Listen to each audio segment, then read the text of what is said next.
Start. आज हम लोकसभा बठिंडा के उम्मीदवार भाजपा जिन्हें बोलते हैं भारतीय जनता पार्टी के उम्मीदवार परमपाल कौर सिद्धू और मलूका भी कहते हैं। ये पहले एक परिवार था, उस परिवार में अब दो दीवारें और खड़ी हो चुकी है। उस दीवार के एक पार्ट ये हैं।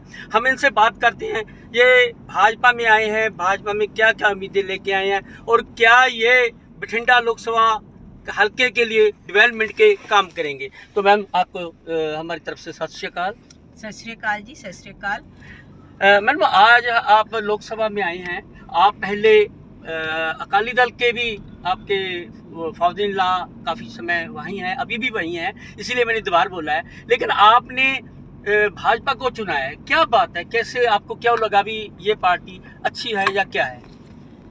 देखो, ये कहना कि हमारे परिवार में कोई दीवार है, ये बहुत गलत बात कही है आपने। हमारे परिवार में कोई दीवार नहीं है। हमारे पिताजी हैं, हम उनके बच्चे हैं, हम उनका सत्कार करते हैं, वो हमें प्यार करते हैं। जो हमने भाजपा को चुना है उनके प्लान और विजन की वजह से चुना है। कोई और पार्टी नहीं है जो जिसका कोई प्लान हो, जो विजन, जिनका कोई विजन हो। वोटें बटोरना सारी पार्टियां चाहती हैं। आम आदमी पार्टी को लोगों ने देख लिया है, बादल परिवार को भी लोगों ने देख लिया है, कांग्रेस का देखो कितना बुरा हाल है। सो आम आदमी पार्टी ही एक ऐसी पार्टी है जिसका विजन है, जिसका प्लान है, जो कि देश को आगे ले जा सकती है और ले जा भी रही है। जहाँ तक हमारे पिताजी का सवाल है, वो हमारे बिल्कुल साथ है। वो अब बीजेपी के विजन से इम्प्रेस्ड है। वो उनको पता है कि बीजेपी के बिना सरकार का, पंजाब का भला नहीं हो सकता। तो उनको पता है कि बीजेपी ही एक पार्टी है जिसमें अब जाने से आप देश के लोगों के लिए, पंजाब के लोगों के लिए कुछ कर सकते हो। तो इसलिए वो अब हमसे कन्विंस्ड हैं। उन्होंने मतलब हमें पूरी सपोर्ट दे रखी है, पूरी सपोर्ट है। वो चाहते हैं कि हम जीतें और इंडिया पे बीजेपी की सरकार बने, पंजाब में भी लोगों को बीजेपी की स्कीमों का लाभ मिले, इससे वो सहमत हैं। तो परमपाल जी, विभा एक बात ये बताइए, आप लोकसभा हल्का जो बठिंडा है वो आपके भी जानते हैं, ये मरुथल है या राजस्थान जैसा है। तो आपने क्या प्लान लिया है भी जो बठिंडा की लोकसभा से जो जैसे मानसा आता है, यहाँ पे कैंसर भी है, तो आप इसको क्या आगे लेकर देना चाहते हैं अभी जिससे यहाँ के लोग खुशहाल हो सके? देखो, बीजेपी ने जो 2047 का डेवलप नेशन का नारा दिया है, कि गारंटी दी है कि 2047 तक वो इंडिया को विकसित देश बना देंगे, उसमें सब कुछ ही आ जाता है। लेकिन फिर भी रीजनल लेवल पर बठिंडा की अगर हम बात लें, कुछ एरियाज़ हैं जहाँ पीने का पानी भी साफ़ नहीं है, जहाँ सीवरेज की मुश्किल है। बठिंडा में एक सीवरेज ट्रीटमेंट प्लांट की लोकेशन सही जगह पे नहीं है। कुछ एरिया है सरदूलगढ़ का, यहाँ फ्लड्स की समस्या है। कुछ जगह पे ट्रेन्स को रोकने की समस्या है कि वहाँ ट्रेन्स रुकती नहीं है और लोगों के लिए जो रेलवे का लाभ उनको मिलना चाहिए नहीं मिल पा रहा है। सो ऐसी लोकल समस्याएं बहुत सारी हैं। कहीं लोगों को पार्क भी चाहिए और कहीं लोग ये भी महसूस करते हैं कि जो बीजेपी सरकार की स्कीमें हैं उनका लाभ भी उनको सही प्रकार से इसलिए नहीं मिल पाता क्योंकि बीच में आम आदमी पार्टी सरकार उनका पैसा हड़प कर जाती है, अपने विज्ञापनों पे लगा देती है और उनका जो लाभ होता है वो कम हो जाता है। तो ऐसी कई चीज़ें हैं, उन पर भी मैं ध्यान दूंगी। वैसे जो विकसित भारत का नारा है, गारंटी है, वो एक बहुत बड़ा नारा और गारंटी है। तो मैम हम थोड़ा सा आगे चलते हैं, किसानों की ओर चलते हैं। जो किसान हैं वो भी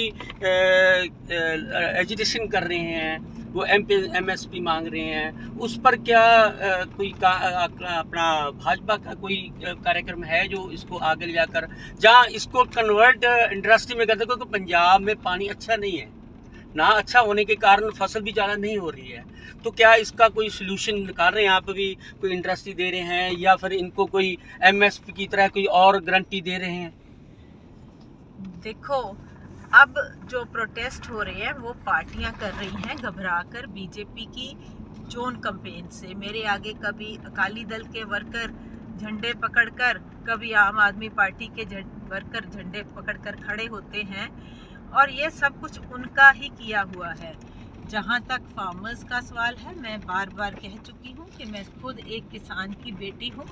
मेरे माँ बाप का घर आज भी किसानी से चलता है, तो हम किसानों के साथ हैं। जो भी इनकी मांगे हैं, जो भी इनकी इच्छाएं हैं, मैं ठीक ढंग से गवर्नमेंट के पास रखूंगी और उनके हल निकालने की कोशिश करूंगी। मैं उनके साथ हूँ, मैं फार्मर्स के साथ हूँ, लेकिन जो शरारती अंसर आम आदमी पार्टी और अकाली दल के हैं, उनको मैं कंडेम करती हूँ।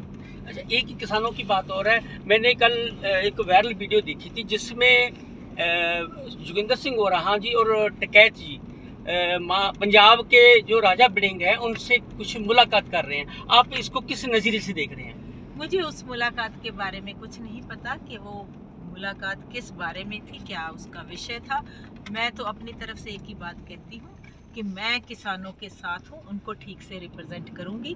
बाकी चीज़ें मैंने देखी नहीं, सुनी नहीं, तो मैं उसके बारे में कुछ नहीं कह सकती। तो आप इसको कैसे ले रहे हैं? इंडस्ट्री को ले रहे हैं या क्योंकि यहाँ पे हॉस्पिटल की लोड है मानसा डिस्ट्रिक्ट में, एजुकेशन की लोड है, क्या आप आईआईटी के कोई इंस्टीट्यूट यहाँ पे लाने की कोशिश करेंगे या कोई बड़ी फैक्ट्री जिससे लाखों लोग यहाँ पे काम पे लगे? क्या इसका कोई आपका प्लान है?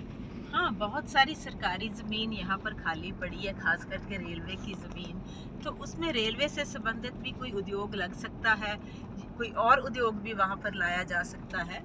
तो मैं ज़रूर इस पे ध्यान दूंगी और साथ ही मैं ये भी कहूँगी कि इंडस्ट्री को अगर हम सही वातावरण भी देते हैं कि जो उद्योगपति हैं, जो प्राइवेट सेक्टर में अपना उद्योग लगाना चाहते हैं, तो वो भी अपना उद्योग लगा सके। प्राइवेट सेक्टर में भी बहुत डेवलपमेंट हो सकती है, लोग अपने आप भी डेवलपमेंट कर लेते हैं। और साथ ही में पब्लिक सेक्टर में सरकार की तरफ से भी मैं ये ज़रूर मेरी कोशिश रहेगी कि ज़्यादा से ज़्यादा रोजगार के मौके उपलब्ध कराए जाए। तो आपको मैम ये भी मालूम है कि जो डिस्ट्रिक्ट बठिंडा या मानसा है, आपके लोकसभा हल्का है जो, इसमें बच्चों को पढ़ने के लिए बाहर जाना पड़ता है, जैसे चंडीगढ़ जाना पड़ता है, जलंधर, अमृतसर जाना पड़ता है, लेकिन लोगों को इतना पैसा नहीं जो अफोर्ड कर सके कि इसके लिए अपने एजुकेशन के लिए जो बच्चे बाहर ना जाएं, मानसा में या बठिंडे में ही रहें, इसका कोई आप प्लान लेकर आ रहे हैं?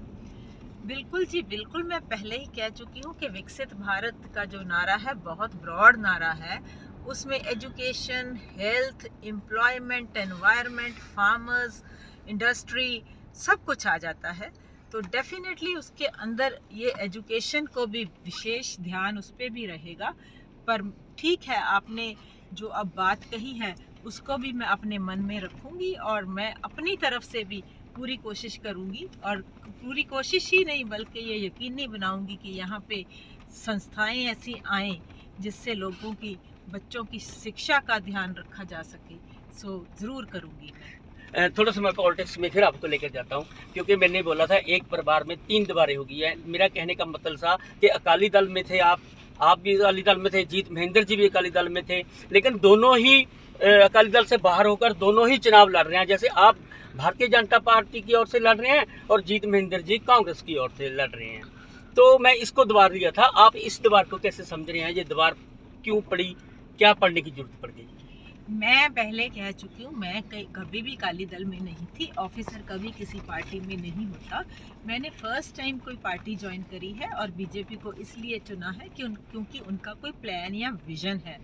तो दूसरी तरफ जो जीत महेंद्र जी हैं, वो अकाली दल से क्यों भाग गए, यह बादल परिवार बता सकता है।